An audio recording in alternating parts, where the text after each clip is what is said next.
senantiasa ada dalam lindungan Allah Subhanahu wa Ta'ala.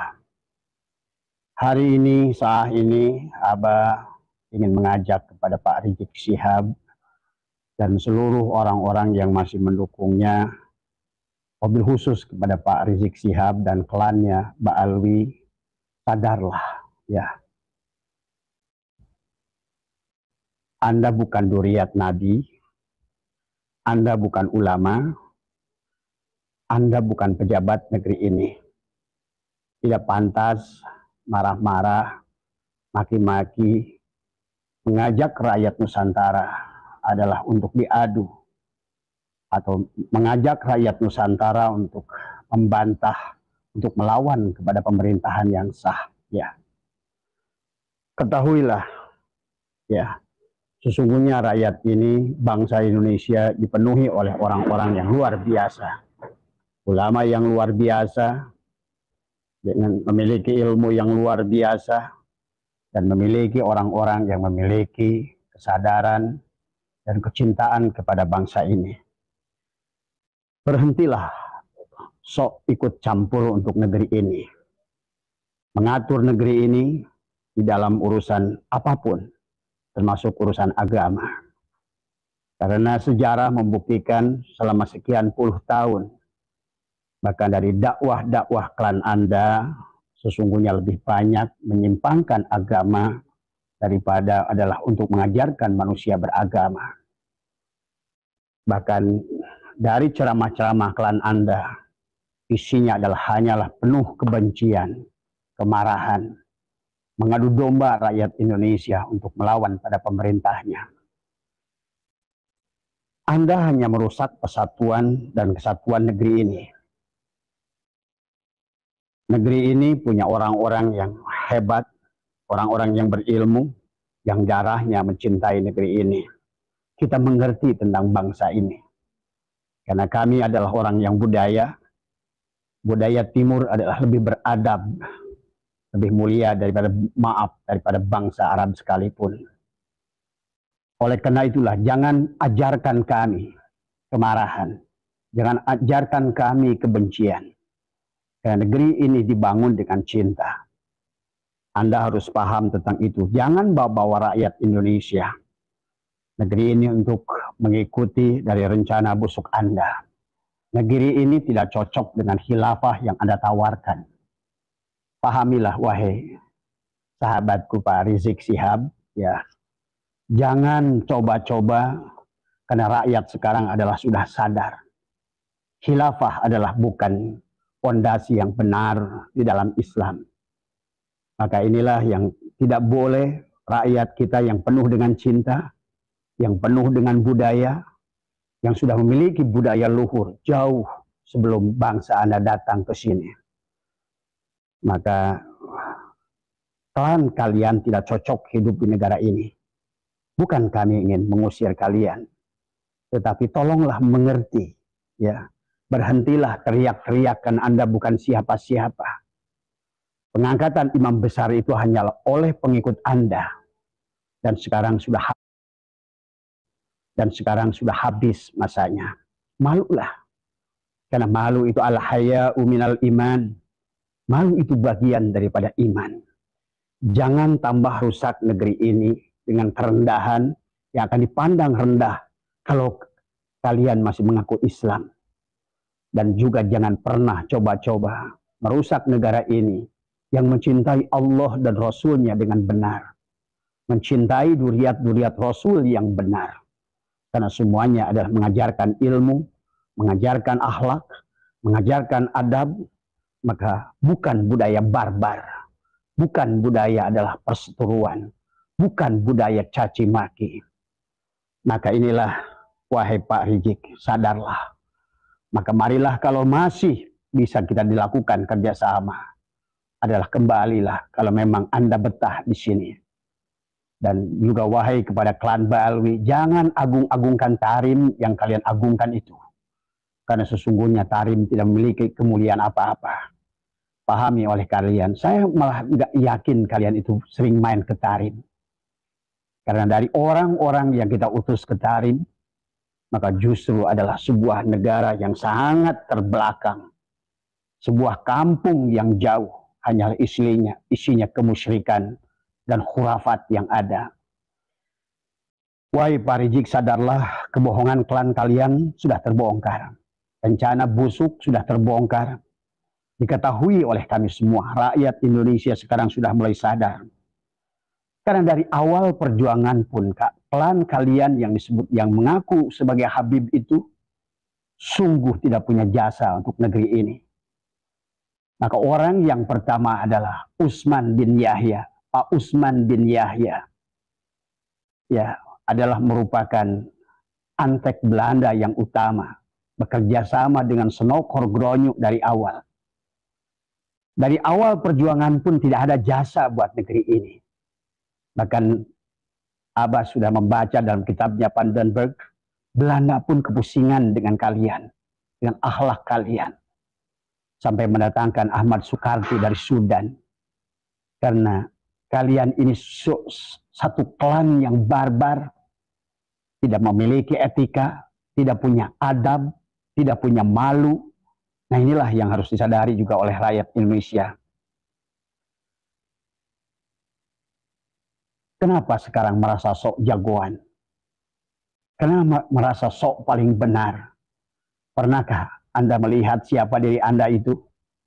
Tidak cukupkah kasus-kasus Anda? Bahkan hari ini banyaklah beredar video-video yang berkalian dengan klan kalian. Tetapi tetap kami sebagai bangsa yang beradab Nusantara adalah ingin sesungguhnya kalau seandainya masih diajak mau kerjasama dengan baik, menjadi pendatang yang baik, yang memiliki etika dan adab, bukan sebaliknya merasa sebagai tuan rumah, congkak, dan bahkan merasa sudah menjajah negeri ini. Pengakuan Duriat kalian sudah batal, ya. Sekarang sudah diakui oleh seluruh dunia. Terus apa hakmu marah-marah? Sok merasa jadikan jagoan di negeri ini. Sok merasa paling berjasa di negeri ini. Padahal adalah paling banyak membuat kerusakan di negeri ini. Masyarakat bangsa ini yang penuh dengan cinta kasih, yang penuh dengan budi pekerti. Sekarang sebagian daripada saudara-saudara kami, bahkan saudara saya. Ada saudara saya yang hidupnya mendapatkan ilmu dari pamannya sendiri, ulama Nusantara. Tetapi pada saat bergabung dengan Anda, muncullah dia menjadi seseorang yang tidak kami kenal sebagai saudaranya. Pendendam, pemarah. Dan inilah yang saya khawatirkan, semakin lama Anda di negeri ini. Dan kalau Anda belum menyadari juga tentang bagaimana Anda telah membuat kerusakan di negeri ini, maka sesungguhnya jangan salahkan bangsa ini satu saat nanti adalah akan berlaku keras kepada klan Anda. Andalah yang mengundangnya. Andalah yang memancingnya. Karena bangsa ini adalah bangsa pemaaf. Bangsa ini adalah bangsa yang penuh adab dan budi pekerti. Telah terjadi kerusakan pada agama karena dakwah klan kalian yang tidak berlandaskan kepada ilmu. Telah terjadi perusakan kepada akidah, kepada tauhid dari klan kalian yang tidak memahami tauhid dengan baik. Dan inilah pada budi pekerti bangsa ini terjadi kerusakan. Pada ekonomi terjadi kerusakan. Karena kegiatan Anda sudah malas bekerja, sudah malas berusaha, hanya mengandalkan nasab untuk nasib, kemudian mendawir rakyat ini. Sudah banyak korbannya dari Nusantara ini. Ini bukan lagi gibah, ini bukan lagi fitnah, tapi ini adalah kenyataan dan fakta yang ada. Demikian pula pada sejarah, selain merusak ekonomi, karena saya pernah bicara dengan seorang jenderal yang dari mulai saat berdirinya FPI dengan segera gerakan radikalnya membuat adalah keonaran di mana-mana. Berapa negara harus mengeluarkan biaya hanya untuk mengurus Anda? Dan pada jenderal-jenderal yang masih ada di sebalik mereka karena memanfaatkan keberadaan mereka, berhentilah hari ini. Karena Anda tidak bisa lagi menggunakan kelompok ini. Kelompok ini sudah kelihatan belangnya. Kelompok ini sudah kelihatan palsunya. Kelompok ini sudah kelihatan tidak tahu malunya. Maka oleh karena itu, ditambah lagi kerusakan sejarah dengan mengklaim sejarah seolah-olah berdirinya Nahdlatul Ulama adalah hasil jasanya. Padahal jelas. Lutfi bin Yahya telah memalsukan sejarah seolah-olah kakeknya Habib Hashim bin Yahya adalah menjadikan inisiator berdirinya Nahdlatul Ulama. Tapi faktanya 2 tahun kemudian, bekerja sama dengan Belanda, Anda membuat Robitoh Alawiyah. Yang kemudian Robitoh Alawiyah ini adalah menjadikan seolah-olah adalah akobah yang bisa mensahkan seseorang itu duriat Nabi atau bukan duriat Nabi. Tapi kita sekarang sudah jadi rahasia umum. Ternyata Robitoh Alawiyah hanyalah bisnis nasab, adalah menjual belikan nasab. Karena tidak sedikit sekarang yang sudah bergabung dengan PWI. Tahulah kami, ada nilai harga. Ada sebagian orang memang yang banyak menjadi habib-habib palsu di tanah ini. Karena ingin seperti Anda bisa diagungkan dan bisa menerapkan feodalisme di dalam Islam. Maka tidak sedikit sekarang kiai-kiai pondok pesantren yang berkiblat kepada Anda sama feodalnya dengan Anda. Karena ulama-ulama Nusantara tidak demikian. Tidak ada di dalam dirinya karena dia ngerti ilmu Allah. Dia ngerti firman Allah, inna akramakum indallahi atqakum. Mereka mengerti bahwa nasab tidak ada artinya apa-apa. Sebagaimana Kan'an dan istrinya tidak celaka, padahal dia adalah istrinya seorang rasul, anaknya seorang rasul. Maka jangan lagi membawa nasab untuk menjual, untuk jadi nasibmu. Jangan lagi membawa nasab di negeri ini. Dan saya terima kasih kepada Menteri Agama. Sekarang Menteri Agama sudah menyampaikan, karena inilah Menteri Agama yang memiliki ilmu, maka dia tidak akan sama dengan ulama-ulama Nusantara yang membelok, yang tidak punya rasa nasionalisme. Menteri Agama berkata, saya lebih baik kehilangan satu klan daripada kehilangan ulama Nusantara. Ini adalah pernyataan yang baik. Dan Menteri Agama juga sudah menyampaikan, tidak ada lagi dari bangsa kalian, klan kalian, mengaku sebagai duriat Nabi. Bagaimana mengaku sebagai duriat Nabi? Dalam tubuh ini mengalir darah Rasulullah. Tapi pada saat diperiksa, pada saat mau dites DNA, kabur. Tidak mau memberikan darahnya. Kalau orang yang asli, duriat yang asli, tidak akan ragu. Tapi kalian malah dengan berbagai dalil Rizik Syihab, dulu Anda yang menghancurkan tes DNA. Kemudian menantumu itu, si Hanif, adalah dia kemudian seolah-olah mengharamkan tes DNA. Nah inilah, tes DNA memang betul di dalam Muktamar NU sekalipun. Tidak untuk mengangkat seorang nasabnya. Tapi dengan tes DNA bisa membatalkan nasab kepada orang-orang yang tidak jujur dengan nasabnya. Wahai Rizik Syihab, sadarlah. Anda sudah habis. Anda sudah tidak punya pengaruh. Rakyat Indonesia sudah tidak bisa lagi dibohongi oleh Anda. Pada saat pulang dari kabur Anda yang pertama, setelah memfitnah negara dan memfitnah presiden, ya, setelah Anda kabur gara-gara seorang perempuan, ya, dan saya punya videonya. Saya punya video percakapan Anda dengan Firza Hussein. Bagaimana Anda merengek-rengek kepada Firza Hussein? Tolonglah Firza, tolonglah Firza. Sekarang beraninya fufu-fafa. Yang faktanya tidak benar. Kaulah yang membuat itu semua dengan antek-antekmu. Adalah walana-walana ireng, adalah Arab-Arab ireng. Maaf ya. Saya tidak suka sebetulnya dengan membawa-bawa suku kepada keburukan orang. Karena dari bangsa manapun, dari suku manapun orang boleh punya hak mendapatkan kemuliaan di sisi Allah.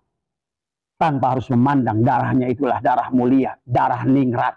apalagi darah duriat daripada seorang Rasul. Sungguh adalah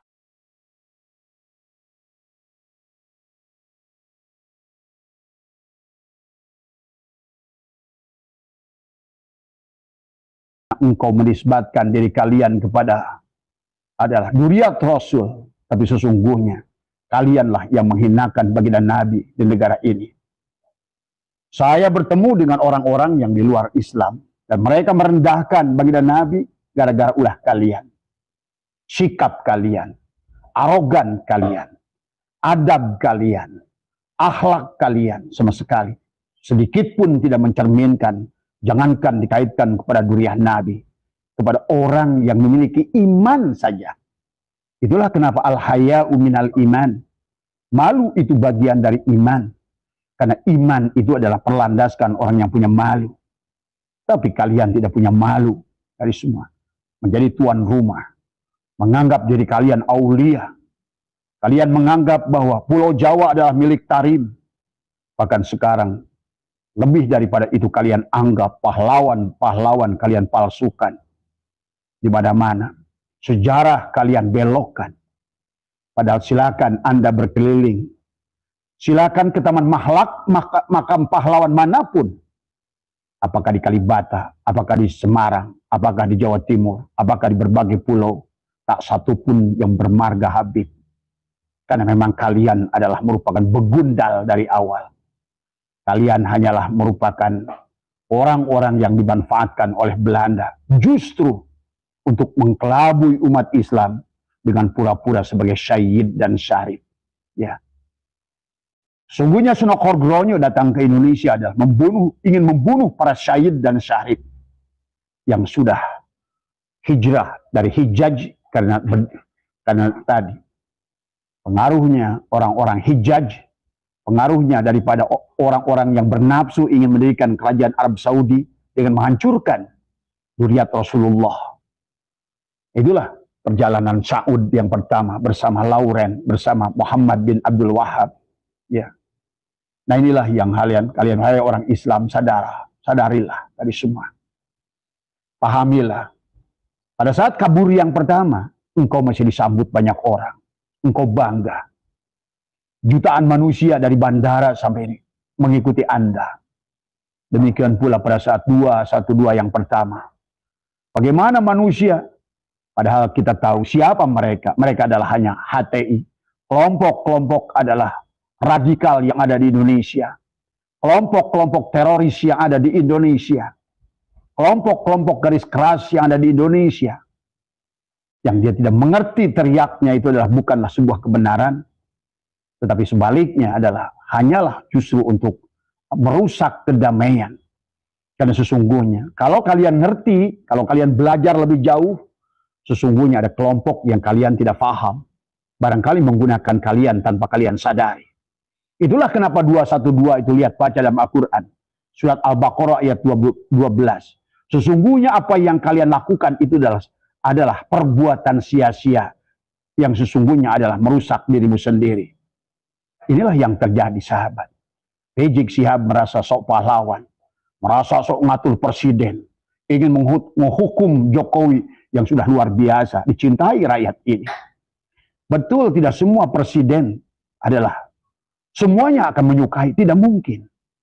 Karena hati manusia itu akan berbeda.